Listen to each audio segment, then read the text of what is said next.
जय श्री कृष्णा। राधे राधे। सभी श्रद्धालु भक्त जनों को मेरा सादर प्रणाम है। आप सभी श्रवण करेंगे माघ बसंत पंचमी की व्रत कथा, महादेव और रति की कथा। बसंत पंचमी को प्रेम और सदाए के देवता महादेव और उनकी पत्नी रति के उत्साह के रूप में भी मनाया जाता है। बसंत को महादेव का मित्र माना जाता है, जो पूरी दुनिया में प्रेम और काम का संचार करता है। पंजाब और हरियाणा, यहाँ लोग पीले वस्तु पहनकर खेतों में जाते हैं और भंगड़ा गीधा करते हैं।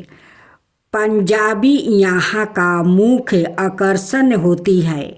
आकाश रंग बिरंग पतंगों से भर जाता है। पश्चिम बंगाल यहाँ सरस्वती पूजा को एक बड़े उत्साह के रूप में मनाया जाता है।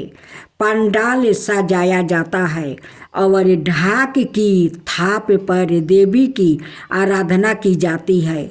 छोटे बच्चा का हाथ खाता कलम की शुरुआत इसी दिन कराई जाती है।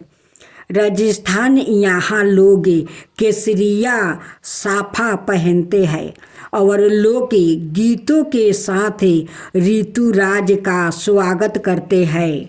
बिहार और उत्तर प्रदेश, इन राज्यों में सुबह सुबह नदियों में स्नान करने की परंपरा है और माँ सरस्वती को बगीचे के ताजे फूल और बैर अर्पित किए जाते हैं। विद्यार्थियों के लिए यह दिन एक नई शुरुआत जैसा होता है। मनाता है कि इस दिन यदि कोई बच्चा अपनी शिक्षा की शुरुआत करता है तो वह बहुत बुद्धिमान बनता है। इसे अक्षर अभ्यासम या विद्यारंभ संस्कार कहा जाता है। आज के दिन अपनी सबसे प्रिय पुस्तक का पाठ जरूर करें, कलम और कॉपी की पूजा करें और संकल्प ले कि आप अपनी शिक्षा का उपयोग समाज के कल्याण के लिए करेंगे। देवी सरस्वती के चरणों में मोर पंख रखना बहुत शुभ माना जाता है।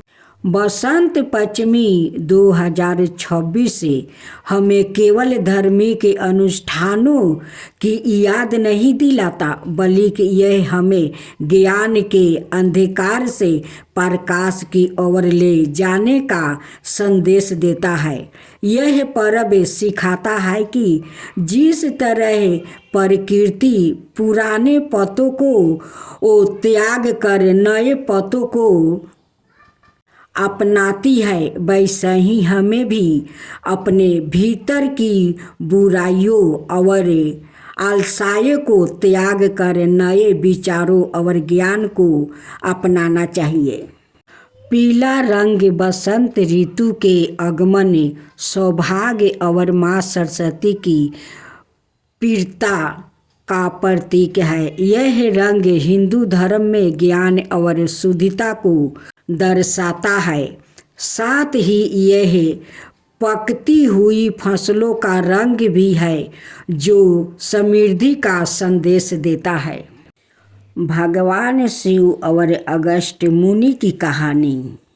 एक बार भगवान शिव और माता पार्वती कैलाश में उस कक्ष में गए जहाँ अनेक पांडुलिपियाँ रखी हुई थी। अगस्त्य मुनि उनका दर्शन करने के लिए आए थे। उन्होंने उन्हें भी अपने साथ ले लिया। हे महादेव, इन ग्रंथों में से बड़ी सुंदर महक आ रही है, यह किसकी खुशबू है? अगस्त्य, यह तामिल की खुशबू है। अगस्त्य, तुम दक्षिण दिशाओं में जाओ और इन शास्त्रों पर आधारित तामिल व्याकरण की रचना करो। तुम्हारे द्वारा तमिल भाषा का प्रचार और प्रसारण होगा और तुम्हें संसार तमिल ऋषि के नाम से जानेंगे। अगस्त, इन ग्रंथों में तमिल का व्याकरण शास्त्रों निहित है। मैं तुम्हें तमिल व्याकरण की शिक्षा दूंगा। तुम इन ग्रंथों को अपने साथ अध्ययन के लिए ले जा सकते हो। भगवान आपकी कृपा से अवश्य ही ऐसा ही होगा। सब आपकी कृपा है प्रभु। अगस्त ने भगवान शिव से दक्षिण में एक पवित्र नदी के लिए प्रार्थना की जिसमें वो पूजा अर्चना कर सके और श्रद्धालु भक्त स्नान करके पवित्र हो सके। प्रभु ने कावेरी का आह्वान किया जो कि 7 पवित्र नदियों में से एक है।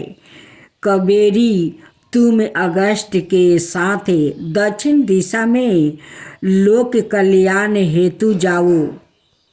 मैं माता कावेरी को अपने कमंडल में भूलक पर ले जाऊंगा। जैसी आपकी आज्ञा प्रभु। ठीक है।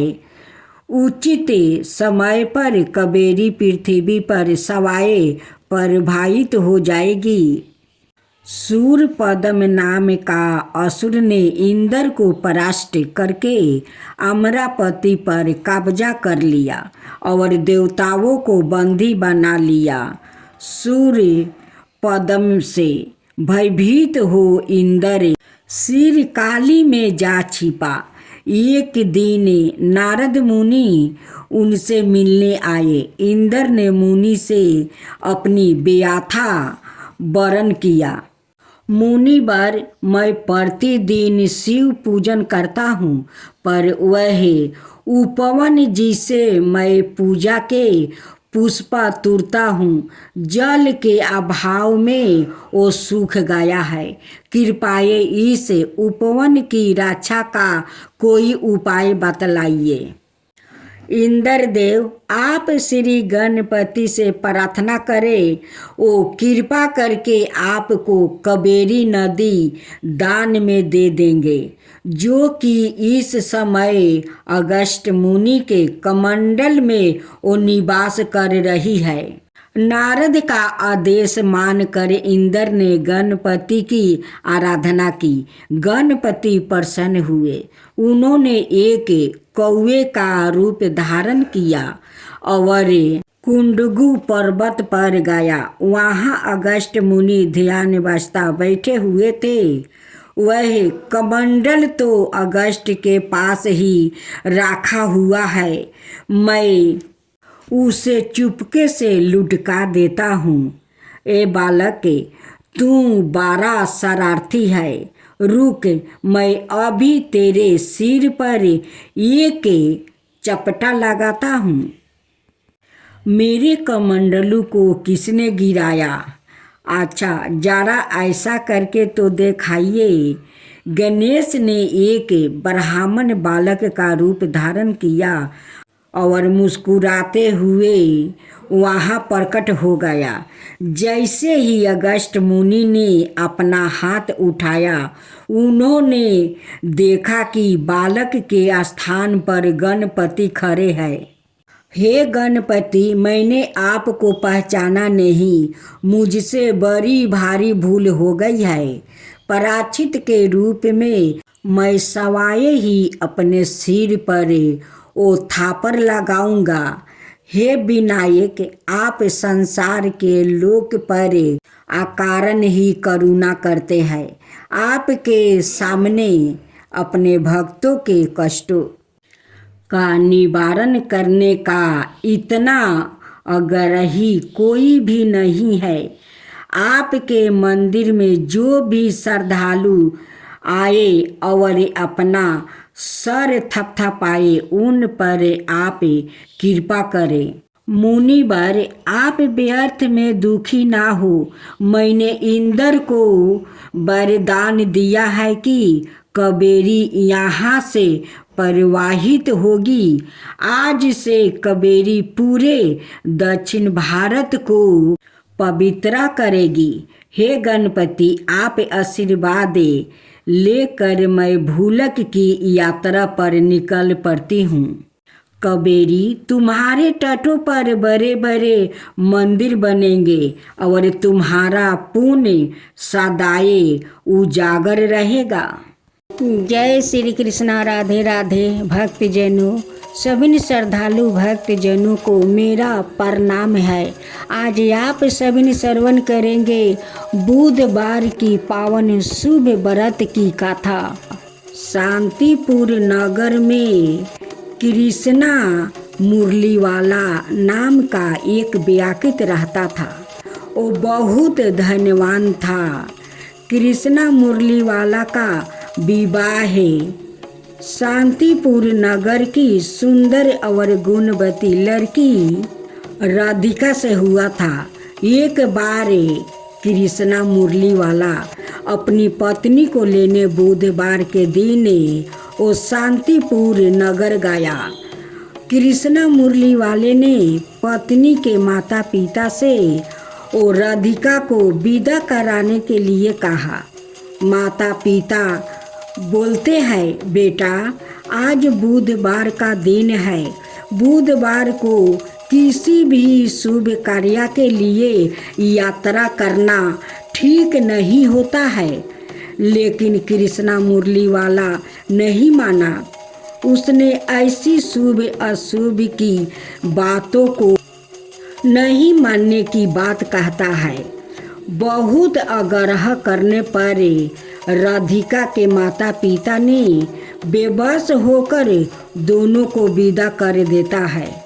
दोनों ने बैलगाड़ी से यात्रा आरंभ कर देता है। 2 कोस की यात्रा के बाद उसकी गाड़ी का एक पहिया टूट जाता है। वहाँ से दोनों पैदल ही यात्रा शुरू कर देते हैं। रास्ते में राधिका को प्यास लग जाती है। कृष्णा मुरलीवाले से उसने कहा, हे स्वामी, मुझे प्यास लगी है। एक पेड़ के नीचे बैठा कर जल लेने चला जाता है। थोड़ी देर बाद जब कृष्णा मुरलीवाला कहीं से जल लेकर वापस आया तो वह बुरी तरह हैरान हो उठा, क्योंकि उसकी पत्नी के पास उसकी ही शकल सूरत का एक दूसरा व्यक्ति बैठा था। राधिका भी कृष्णा मुरलीवाला को देखकर हैरान रह गई। वह दोनों में कोई अंतर नहीं कर पाई।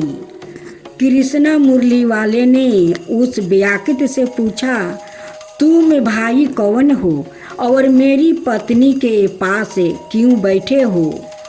कृष्णा मुरलीवाला की बात सुनकर उस व्यक्ति ने कहा, अरे भाई जाओ तो यहाँ से, यह मेरी पत्नी राधिका है। मैं अपनी पत्नी को ससुराल से विदा करा कर लाया हूँ। लेकिन तुम कौन हो भाई जो मुझसे ऐसा प्रश्न कर रहे हो?